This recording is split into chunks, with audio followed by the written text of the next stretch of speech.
Good morning students. मैं संजीव मिश्रा, सहायक प्राध्यापक वाणिज्य, Pentium point technical college Rewa, आपके सामने पुनः एक नई ऑनलाइन क्लास के लिए प्रस्तुत हूँ।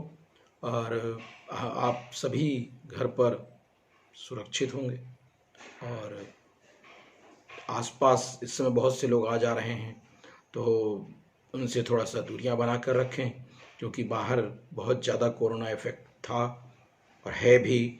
और वो लोग अगर आपके यहाँ पर आ गए, आपसे मिल रहे हैं, तो उनसे कृपया दूरी बना कर रखें, चाहे कितने भी आपके परिचित हों। घर पर नहीं बोल रहा हूँ, बाहर के लोगों को घर पर निमंत्रण ना दें। आप अगर प्रिकॉशन रखेंगे तो आपके लिए भी अच्छा है। तो आज इतना ही कहते हुए मैं आपसे निवेदन करता हूँ कि स्वस्थ रहें, खुशहाल रहें, और स्वस्थ और खुशहाल रहेंगे तभी कहीं नौकरी कर पाएंगे। तो आज का टॉपिक है सिलेक्शन। सिलेक्शन की जो विचारधारा है वो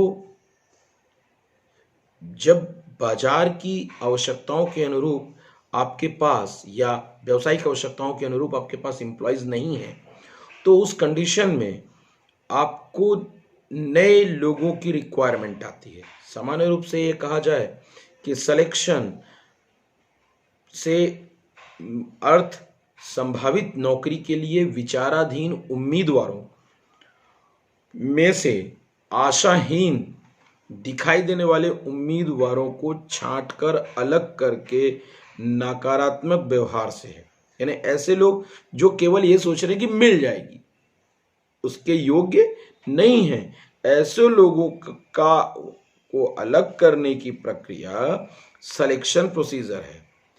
इसका उद्देश्य अनेक उम्मीदवारों में से किसी उम्मीदवार को काम करने का अवसर दिया जाए, तो उसका आधार क्या होगा, ये आधार इम्प्लीमेंट करना, जिसके लिए सामान्य रूप से सिलेक्शन प्रोसीजर में सिलेक्शन राइट्स हैं। पहला, चयन करने के अधिकार सत्ता होनी चाहिए, तभी सिलेक्शन किया जा सकता है।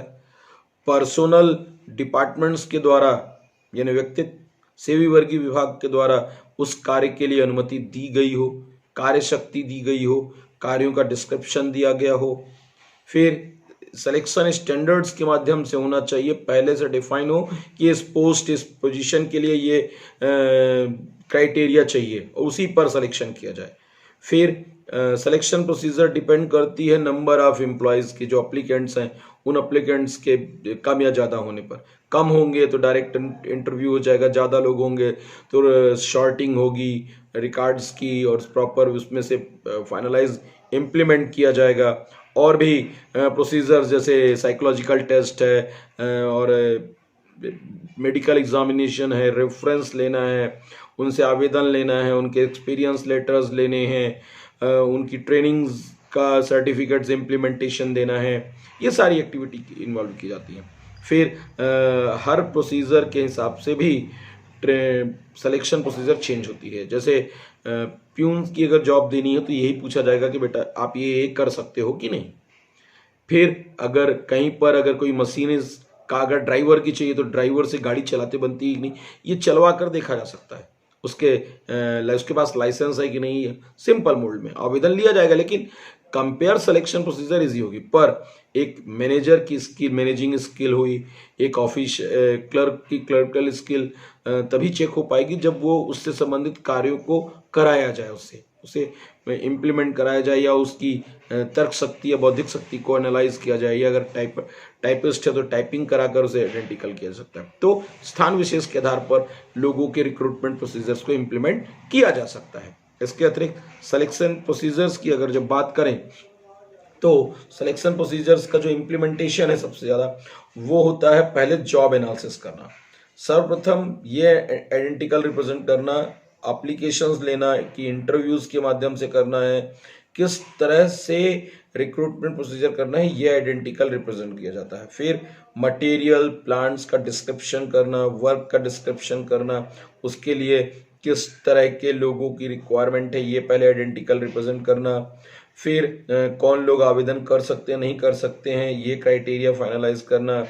फिर वेतन विज्ञापन देना, विज्ञापन के माध्यम से ये बताना कि हमको इतने पदों की आवश्यकता है, उनके लिए वेतन ये है और उनके एबिलिटीज़ ये हैं। फिर प्राइमरी इंटरव्यूज़ इम्प्लीमेंट किए जाते हैं, इसमें एप्लीकेशंस मंगाए जाते हैं और डाक के माध्यम से, या आजकल तो ऑनलाइन हो गया है, तो ऑनलाइन के माध्यम से फिर वहाँ पर उसकी शॉर्टिंग होती है। शॉर्टिंग होने के बाद मिनिमम एबिलिटीज़ देखी जाती हैं, क्वालिफिकेशन देखते हैं, रिलेटेड वर्क्स, वो उससे रिलेटेड काम किया है कि नहीं, यानी एक्सपीरियंस है, नॉन एक्सपीरियंसड है, ये सारी चीज़ें देखी जाती हैं।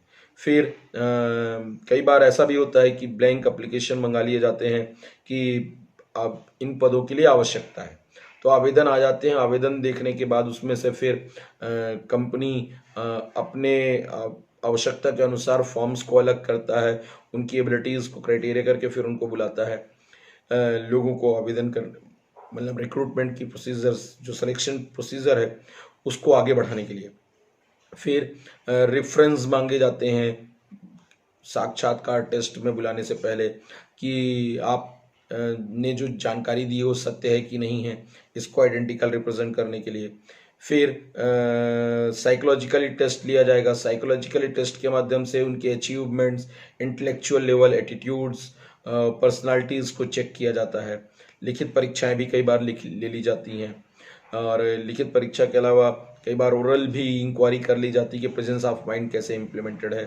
फिर सिलेक्शन इंटरव्यूज़ के माध्यम से इनका उद्देश्य एक स्पेशलिस्ट व्यक्ति को बुलाकर वो स्पेशलिस्ट सब्जेक्ट्स पर या एक्टिविटीज़ पर रिक्रूटमेंट कराया जाता है। टीचिंग डिपार्टमेंट में खासतौर से होता है। इसके अतिरिक्त अन्य जगह भी जहाँ पर एक स्पेशल ट्रेंड व्यक्ति की रिक्वायरमेंट है, या ट्रेनिंग की बात करें तो ट्रेनिंग पोस्ट के लिए अगर कोई व्यक्ति आया है तो पहले से जिसने ट्रेनिंग का काम किया उसी को रखा जाएगा। सिस्टम से रिलेटेड कोई अगर काम है तो जो सिस्टम सॉफ्टवेयर या हार्डवेयर से रिलेटेड व्यक्ति है उसका वो रखा जाएगा, तब जाकर उस नए व्यक्ति का जो अप्लीकेंट है उसका सिलेक्शन के लिए इंटरव्यू होगा। फिर जो अप्रूव्ड बाय सुपरवाइज़र भी मस्ट है, क्योंकि जिन लोगों ने उनका इंटरव्यू लिया है उनके द्वारा यदि ये आइडेंटिकल रिप्रेजेंट किया जाए कि हाँ इन संस्थाओं को जो लोगों की ज़रूरत है वैसा ही ये व्यक्ति है और ये आगे संस्था की एक्टिविटीज़ को पूरा कर सकेगा। फिर मेडिकल एग्जामिनेशन, क्योंकि जो बहुत ज़रूरी है, क्योंकि एम्प्लॉयज़ लंबे समय तक अगर अब काम कर रहा है और पता चला पहले से बीमारी है और वो बोला कि आपके वर्क में ड्यूरेशन में ये प्रॉब्लम हुई है, तो प्रॉब्लम हो सकती है, इसलिए पहले से उसका चेकअप करा लेना चाहिए कि किसी तरह की उसको गंभीर बीमारियां तो नहीं हैं, और यदि गंभीर बीमारियां हैं और ऐसी बीमारियां हैं जो निगोशिएबल है, उससे काम का कोई इफेक्ट नहीं पड़ता है, तो उसको आप इग्नोर कर सकते। पर ऐसी बीमारियां जिनके कारण होने से संस्था के अन्य एम्प्लॉयज़ को भी नुकसान हो सकता है, तो उसको इग्नोर करना चाहिए। फिर नियुक्ति पत्र अपॉइंट किए जाते हैं, कॉन्ट्रैक्ट एग्रीमेंट लिखाए जाते हैं, ताकि लोगों को ये रहे कि इतने दिनों तक आप नहीं छोड़ेंगे, क्योंकि बार बार यही प्रक्रिया अगर संस्था करेगी तो अनावश्यक उसे खर्च उठाना पड़ता है, खर्च करना पड़ेगा, और वो खर्चा उसको महंगा पड़ता है। इसलिए वो अपॉइंटमेंट से पहले कॉन्ट्रैक्ट भरा लेती है, और कॉन्ट्रैक्ट जो साइन कर लेता है तो उसको अपॉइंटमेंट लेटर जारी करती है, और अपॉइंटमेंट लेटर जारी करने पर पूरी की पूरी संस्था के बारे में उसके बाद उसको इंट्रोडक्शन दिलाती है, जिसका रूल रेगुलेशन, क्या काम करना है, कैसे करना है, कहाँ पर क्या काम होगा, कहाँ कैंटीन है, कहाँ पर कौन एम्प्लॉई है, आपका सुपीरियर कौन है, आपका जूनियर कौन है, ये सारी एक्टिविटीज़ उसके बाद समझाई जाती हैं। फाइनली अपॉइंट कॉन्ट्रैक्ट तभी एक्सेप्टेबल होता है जबकि उनका एक्सेप्टेशन हो जाए कि हम इस वर्किंग कंडीशन में काम कर सकते हैं। फिर बात करें ट्रेनिंग्स की, तो ट्रेनिंग की एक्टिविटीज़ सामान्य रूप से वहाँ इम्प्लीमेंटेशन होता है जहाँ पर जब सिलेक्शन एक्टिविटीज़ हो जाए, सिलेक्शन के बाद क्योंकि नए व्यक्ति को संस्था में लाना है, उसकी नए एक्टिविटीज़ को इन्वॉल्व करना है, एक प्रशिक्षित व्यक्ति की ज़रूरत होती है, इसलिए ट्रेनिंग जरूरी है।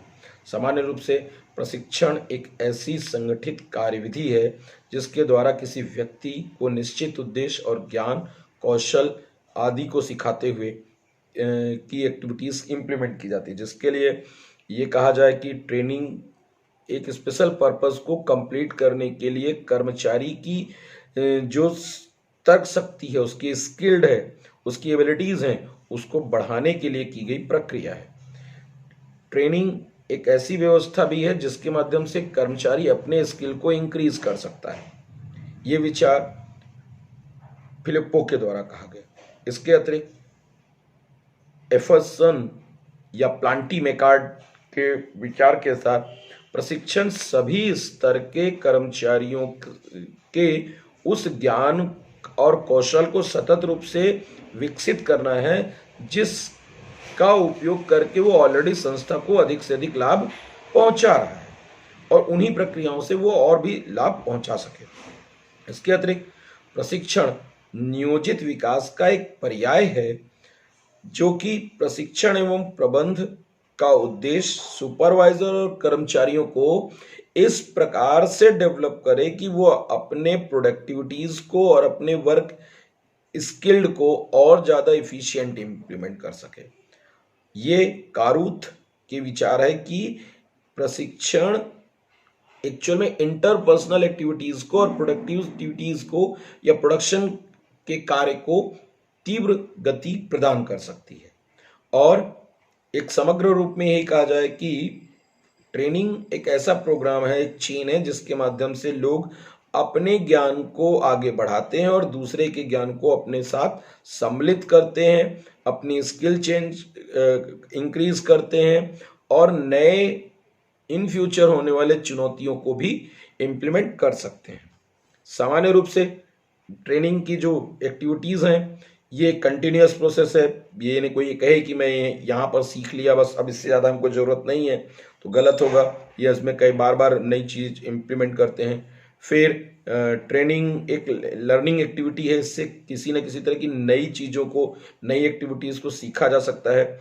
ये एक तरह का कैपिटल इन्वेस्टमेंट एक्टिविटी है, मानवीय कैपिटल इन्वेस्टमेंट। इसके माध्यम से एक्चुअल में ह्यूमन पावर को नई टेक्नोलॉजी, नए तरीके सीखे जा सकते हैं।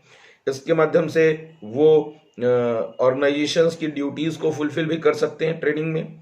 और ऑर्गेनाइजेशंस की भी जिम्मेदारी है कि वो अपने एम्प्लॉयज़ को नई ट्रेनिंग्स दें, नए फीचर्स, नए स्पेशलिटीज़, नई व्यवस्थाओं के बारे में जानकारी दें, ताकि संस्था को और अधिक से अधिक लाभ प्राप्त हो। ट्रेनिंग के माध्यम से कर्मचारियों के नॉलेज और एबिलिटीज़ में भी बहुत ज़्यादा वृद्धि होती है। ट्रेनिंग के माध्यम से वो अपने कार्य स्तर को और इंक्रीज कर सकता है। वो एजुकेशन नहीं है, वो उन ट्रेनिंग सेशंस के माध्यम से वो अपने कार्य को में हो रही जो त्रुटियां हैं उनको रिजॉल्व करने के लिए और साथ में नई विचार शक्ति या नए विचारों को अन्य लोगों तक पहुंचाने के लिए भी ट्रेनिंग सेशन इन्वॉल्व किया जाता है। ट्रेनिंग सेशन से स्किल्ड या एक्सपीरियंस एम्प्लॉयज़ के विचारों को नए एम्प्लॉयज़ तक भी पहुंचाया जा सकता है। इसका सबसे बड़ा फायदा ये होता है कि जब नए ट्रेनिंग सेशंस, नई एक्टिविटीज़ होती हैं तो कर्मचारी का इंटरपर्सनल ग्रोथ होती है, वो ज़्यादा कॉन्फिडेंट होता है, नई टेक्नोलॉजीज़ के बारे में वो जानता है, ऑर्गेनाइजेशंस के जो नए इन्वायरमेंट्स हैं उन इन्वायरमेंट्स को इम्प्लीमेंट करता है, से सेटल्ड होता है और उसमें जो पॉजिटिव चीज़ें आ रही हैं उनको अडॉप्ट करता है।